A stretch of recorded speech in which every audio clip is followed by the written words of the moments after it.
My name is Heather, and this is my story. I grew up in a quiet town, the kind where everyone knows your name, and change moves slowly, like the lazy river that winds its way around the park where I used to play as a little girl. I met my husband, Daniel, in that same town. Daniel was, Daniel was the kind of man who made the world feel a little more stable just by standing still in it. He wasn't the loudest man in the room. He didn't need to be. He had these steady brown eyes, the kind that make you think, whatever storm comes, this man will know how to hold the roof over your head. We met in the most ordinary way, at a local coffee shop, him reaching for the same muffin I had my eye on. I remember laughing, a little embarrassed, and stepping back to let him have it. Instead, he broke the muffin in two and handed me half. It sounds ridiculous when I say it out loud, but that small, clumsy gesture felt like the beginning of something real, something that might actually last. Daniel and I married 2 years later, in a simple ceremony under the oak trees behind my childhood home. There were wildflowers in my hair and mud on the hem of my dress from the morning rain, and I swear, he looked at me like I was the only thing he had ever seen clearly in his whole life. We talked about kids even before the honeymoon. Both of us dreamed of a house full of laughter, of little feet pattering down hallways, of art projects pinned on every available surface. But it didn't happen easily. After 2 long, aching years of false hopes and hospital visits and silent prayers whispered into the dark, we finally got the news. I was pregnant. I cried right there in the doctor's office, clutching the printout of his tiny, gummy bear-shaped ultrasound picture to my chest like it was a treasure map. We named him Raymond before he was even born. It was Daniel's grandfather's name, a strong name, an honest name, the kind of name that could anchor you when the world around you got too heavy.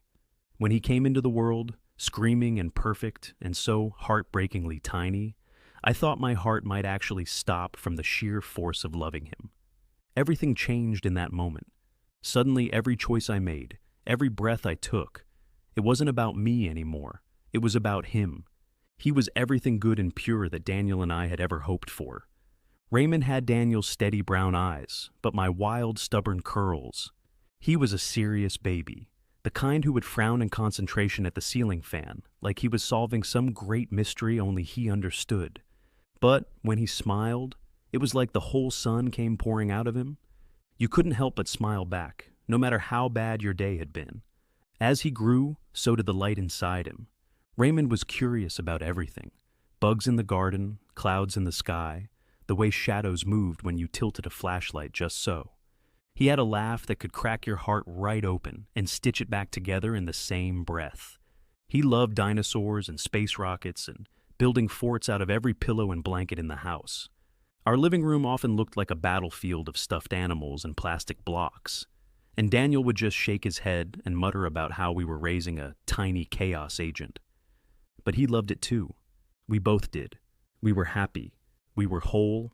I thought, in the way only someone who has never truly lost can think, that nothing could ever touch us. I thought we were safe. I thought I would always be able to protect him. I was wrong. I remember that day so clearly, it almost feels like a scar on my memory, something too deep to ever really fade. It was a Saturday, a bright, golden, almost aggressively beautiful Saturday in late spring. The kind of day where the sky stretches out in an endless sheet of blue and the sun feels like a warm hand on your back, guiding you out into the world. Raymond was 6 years old. 6.5, actually. He always insisted on the half. At that age, every single day counted. Every inch grown, every new word learned. It was all a grand accomplishment. I woke up first that morning, the way I usually did, savoring those few quiet moments before the house stirred to life. Daniel lay beside me, one arm flung out over the empty space of the bed where I should have been. His breathing was slow and steady, and I let myself watch him for a moment, just a moment, feeling that quiet, unspoken gratitude for the life we'd built together. I padded barefoot into the kitchen, made coffee, and stood by the window, watching the way the morning light painted gold across the hardwood floor. It was one of those mornings where everything feels so normal, so safe, that you don't even realize you're making a memory you'll later wish you could crawl back into and live inside forever. I heard the soft thud of little feet upstairs. It was my Raymond. I smiled into my coffee cup, waiting. Sure enough, a few seconds later, he came barreling down the stairs, wearing his favorite red t-shirt, the one with the slightly faded T-Rex on the front, and his blue sneakers already on the wrong feet. "Mommy, Mommy, can we go to the park today?" he said, his whole body vibrating with excitement. Daniel wandered in behind him, still rubbing sleep from his eyes. He caught my glance over the rim of his mug and shrugged in that way that said, "Your call." "Of course, baby," I said, setting my cup down and bending to ruffle his messy curls. "We just need to eat some breakfast first." Raymond groaned dramatically. Patience had never been his strong suit, but he climbed up onto a kitchen chair and started chattering about the park, about the swings, about how he was going to climb the biggest rock wall today. Breakfast was a blur of pancakes and spilled syrup, and Daniel pretending to be a syrup monster chasing Raymond around the table while I rolled my eyes and pretended to be annoyed. We bundled into the car around 10 a.m. It was already warm enough that the leather seats burned the backs of my thighs through my jeans.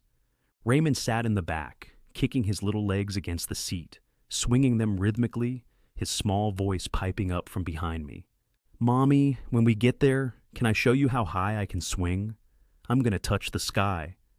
"I can't wait to see Sweet Pea," I said, glancing at him in the rearview mirror.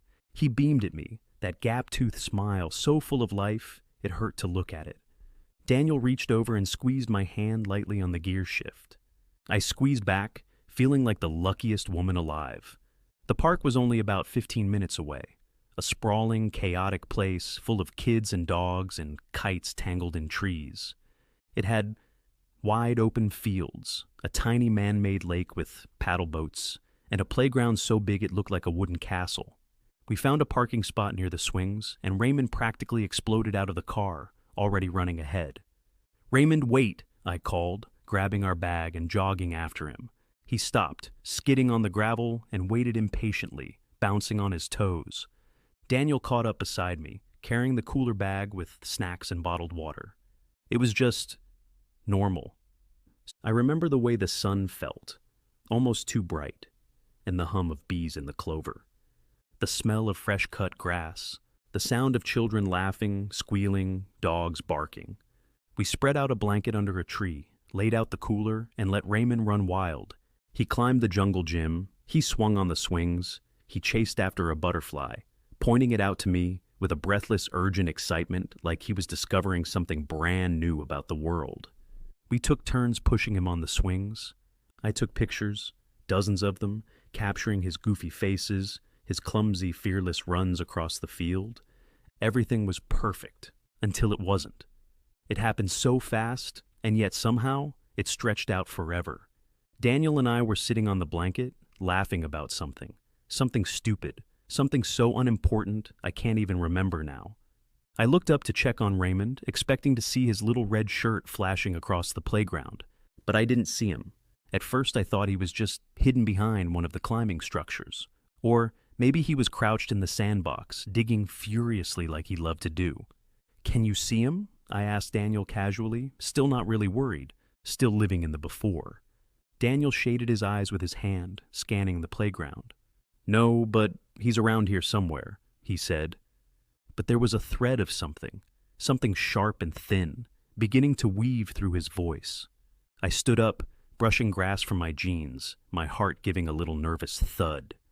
"Raymond," I called, raising my voice just a little. Nothing. I walked toward the jungle gym, looking around. Kids were shrieking and laughing, parents chatting on benches, dogs tugging at leashes. No red t-shirt, no wild curls, no Raymond. A strange, cold feeling started at the base of my spine and crept up. "Raymond!" I called again, louder now, my voice cracking slightly. Heads turned. A few parents glanced up, giving me those polite, distracted looks people give when they think you're just being a helicopter mom. Daniel was on his feet now too, scanning, moving, his movements sharp, almost jerky. We split up without speaking, both moving faster, calling his name louder, over and over. "Raymond! Raymond, buddy, come out! It's time for a snack!" Nothing. The world tilted. Time fractured. My heart slammed against my ribs so hard I thought it might break through. My hands shook. My mouth went dry. The park suddenly felt massive, endless, full of strangers and shadows. I ran to the playground structures, ducking under slides, peering around trees. Daniel was at the parking lot entrance now, asking other parents, showing pictures from his phone. I saw his face, tight, pale, and it hit me like a fist. He's not here. He's gone. Panic, raw, primal, exploded in my chest. I couldn't breathe. I couldn't think. I wanted to scream, but no sound came out. Somewhere, dimly, I heard Daniel calling 911. I heard my own voice, too high, too broken, pleading with strangers, describing my son, 6 years old. Red t-shirt, blue sneakers on the wrong feet, brown eyes, curly hair. Please, please, have you seen him? Please. At first, it was just us. Daniel and me, shouting Raymond's name into the wind, stumbling over tree roots, brushing past strollers and startled parents. But soon, other people noticed. A woman by the swings, a stranger with worry etched into her forehead, abandoned her crying toddler to help me search the climbing frames. A man jogging by the lake stopped, pulling out his earbuds, his face tightening when he realized this wasn't just a child hiding behind a bench. Within minutes, it seemed like half the park was looking. Mothers, fathers, teenagers, even kids, all of them combing the paths, peering under picnic tables, calling out a name that suddenly felt strange and unfamiliar on so many different tongues. Raymond? Raymond, buddy, where are you? Come out, sweetie, it's okay. I clutched my phone in my hand, the screen still open to the last picture I'd taken of him. Swinging so high, I had caught him mid-air, his mouth wide in a shout of laughter. I shoved it at everyone I passed, my voice ragged. Have you seen him? 6 years old, red shirt, blue sneakers, please, please. Daniel did the same, moving faster, harder, his jaw set like stone, but his hands trembling so badly he nearly dropped the phone at one point. The sun dipped lower and lower, painting the sky in bruised purples and angry oranges. The shadows stretched long and thin. The air grew colder. Still, no Raymond, no sign, no voice answering back, nothing but endless space and terror. I could feel the walls of the world closing in on me, the blood roaring in my ears louder than any of the voices around me. And then, the flashing lights. The police arrived. 2 cruisers pulled up onto the grass, tires crunching over the earth. Officers spilled out, calm, competent, purposeful, but their very presence felt like a death sentence. Because if you call the police, it means it's real. It means your child is gone. One officer, a woman with a tight bun and kind eyes, pulled me aside, her voice low and even. Ma'am, can you describe exactly what he was wearing? Has he ever wandered off before? Does he have any medical conditions, allergies, anything we should know? I answered through sobs, my words coming out half shouted, half begged. Red t-shirt, blue sneakers, no allergies. He's shy around strangers. He wouldn't wander far. I swear he wouldn't. She nodded, scribbling notes quickly. Another officer was talking to Daniel, who kept glancing over at me, his face twisted in an expression I had never seen before, something between terror and utter helplessness. They asked for recent photos. We gave them every picture we had. Flyers were printed on portable machines in the back of one of the cruisers. Within an hour, laminated posters with Raymond's face were being stapled to trees, to light poles, handed out to anyone who would take them. A command center was set up near the picnic shelter. Walkie-talkies crackled. Dogs were brought in, sniffing for his scent. I watched them all move, so efficient, so focused. While I stood frozen, feeling useless and detached, like my body was floating just an inch above the ground, I kept thinking, this can't be happening. This isn't my life. This happens to other people, not me, not us. But the cold creeping up my spine told me otherwise. Hours dragged by. The park emptied out.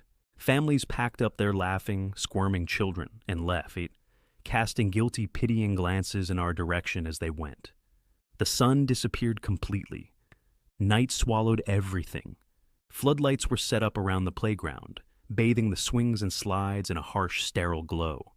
Police moved methodically, sector by sector. Still, no sign. No Raymond. The world grew quieter. Even the frogs near the lake seemed to stop croaking, as if the entire park was holding its breath. Daniel paced like a caged animal, one hand gripping his hair, the other still clutching his phone. Every few minutes he would dial my number, just in case. Just in case Raymond had found someone's phone and was calling home. The silence on the other end of each call was deafening.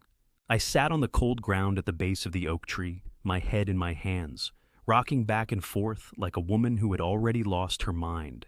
Guilt gnawed at me, vicious and sharp. I should have watched him better. I shouldn't have let him run ahead. I should have noticed sooner. I should have. Over and over, until the words became meaningless sounds. Around midnight, an officer, a younger man, his face drawn with exhaustion, knelt beside us. "We're going to continue searching, but you two should probably go home, get some rest." Rest? The word was obscene. How could he say that? How could he even think that I could close my eyes while my son was still out there, somewhere in the dark?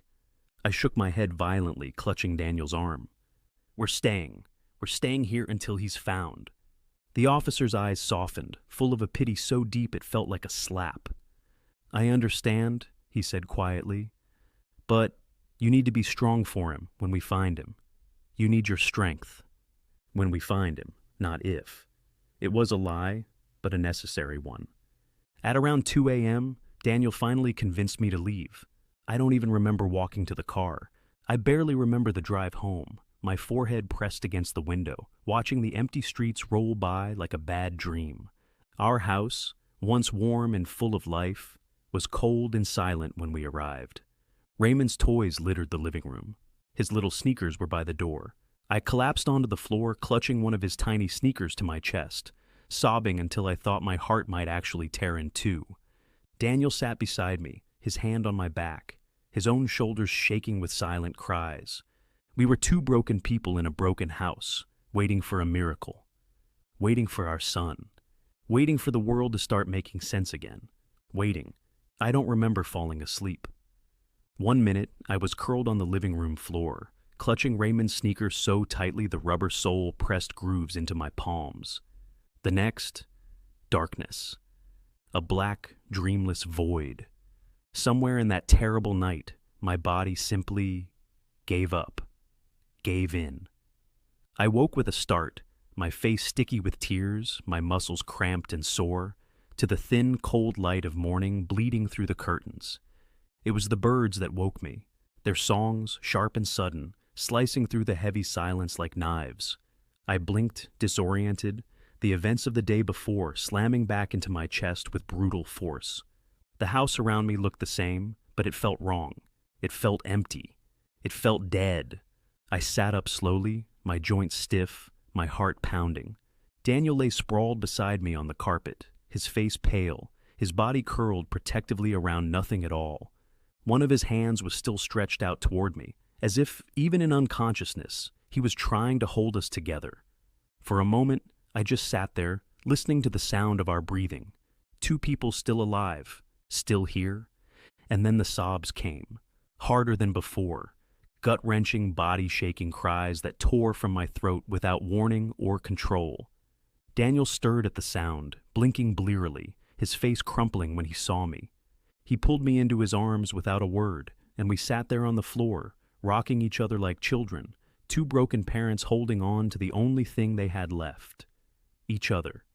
The hours that followed blurred together in a haze of misery. The police came again, knocking gently, their faces lined with exhaustion and grim determination. They asked more questions. Had anyone contacted us? Any ransom demands? Had we remembered anything new? I shook my head, unable to form words. Daniel answered for both of us, his voice hoarse but steady. Then came the media. Reporters camped outside our house like vultures, their vans clogging the street, their cameras flashing even when we pleaded for privacy.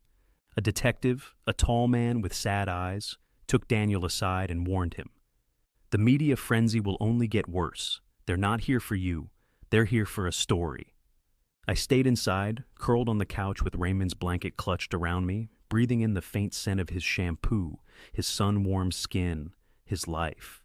I kept thinking, he's just a baby. He's only 6. He must be so scared. What if he thinks we abandoned him? What if he's cold? What if he's hungry? The thoughts piled up until they crushed me flat.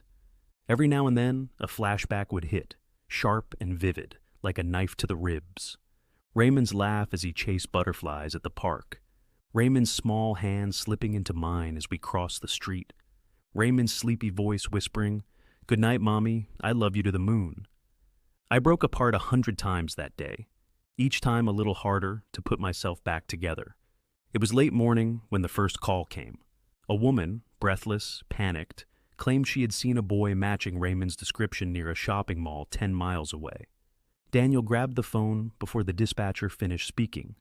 We raced out the door so fast we didn't even lock it behind us. The ride to the mall was a blur of screeching tires and desperate prayers. I clutched Daniel's hand so tightly my nails dug into his skin, but he didn't flinch. He only pressed harder. When we arrived, a team of officers was already there. A boy in a red shirt was sitting on a bench outside the food court. For a moment, for one blinding, heart-stopping moment, I believed. I could see him from a distance, small, alone, swinging his legs nervously. I ran faster than I ever had in my life. "Raymond! Raymond, baby!" The boy turned. It wasn't him. He was older, thinner, his face unfamiliar. My knees buckled. Daniel caught me before I hit the ground, wrapping his arms around me as I sobbed into his chest, my body racked with heaving, hopeless cries. The officers apologized. The woman who had called looked devastated, mouthing, "I'm so sorry," over and over. But it didn't matter. Nothing mattered. The hope that had been real had just been ripped away. And in its place, nothing but a deeper, darker pit of despair. We drove home in silence.